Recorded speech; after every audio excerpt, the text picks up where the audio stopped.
Yep, you're indeed looking at a wall with 2,700 drawers with subdividing the drawer into more compartments.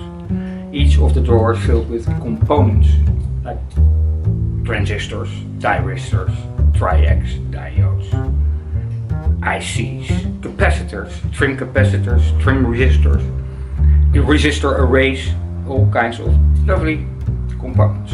If you like that, otherwise you've landed in hell. These are the BâuDaus morning patterns. My name is Theo van Rossum. In this series of videos, if it catches on, I'll be talking about various electronical subjects of matters of electronic importance.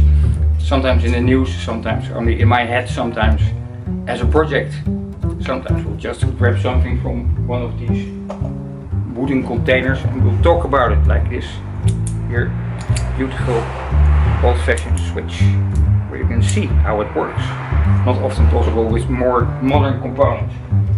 Anyway, this is what it will be. If it catches on, I'll do it again. If not, I'll think of something else to be in your vision, because that is what I will do. Theo van Rossum, the BâuDaus. Until next one.